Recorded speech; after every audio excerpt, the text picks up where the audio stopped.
Hey, thank you so much for joining me on day 11 in our 21 days of prayer. And what a great opportunity for all of us to gather together and as a church and with one voice, praying in the mornings or in the evenings, giving God glory and letting Him impact our heart. And our theme today, as we go through this Advent calendar, is a theme of joy. And we'll be talking about this over the next few days. But what I want us to see is how the angels came to these shepherds in the announcement of the birth of Christ, and they gave them some incredible message. And this message was, as he said, the angels appeared, and it terrified the shepherds. And while the shepherds were terrified, the angel said, "Do not be afraid, for we bring you good news of great joy." And the content of what they said literally changed their heart.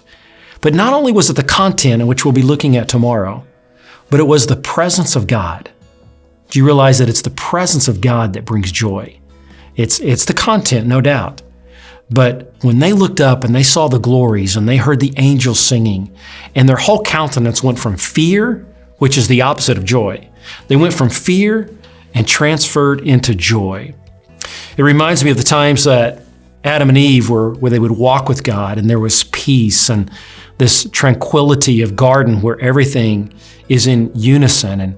And after the fall, all that was destroyed. And of course, you know that redemption is bringing all of that back, the continuation of what happened in the garden with that peace and that joy and that presence is soon to be again when we see the Lord coming back in all of His glory. So that time when Adam and Eve were in the presence of God, there was peace and there was joy. But that was lost. That was lost because of sin. And from that moment they sinned, God has been on a rescue mission, not only to save people from judgment, but to restore. And to restore joy, but also to restore that presence. And we see over and over again how the prophets, King David, would cry out and say, "God, I need your presence. I need you." And then we also see and hear what Jesus said to the disciples when He gave the Great Commission. And He said, "I will be with you always." So when we talk about joy, we cannot talk about it without talking about the very presence of God. And isn't that what the incarnation is all about, right? The birth of Christ. For God is with us.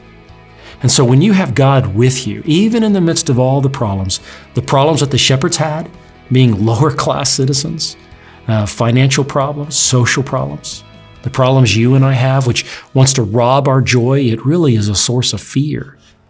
But the Lord comes and He says, "I bring you good news that produces great joy," and He brings His presence. So as you're praying this time, why don't you pray for the presence of God to be manifest in your life? Draw near to Him. The Bible says if you draw near to Him, He will what? He will draw near to you. So, dear child, listen. God's presence is what we need more than anything else.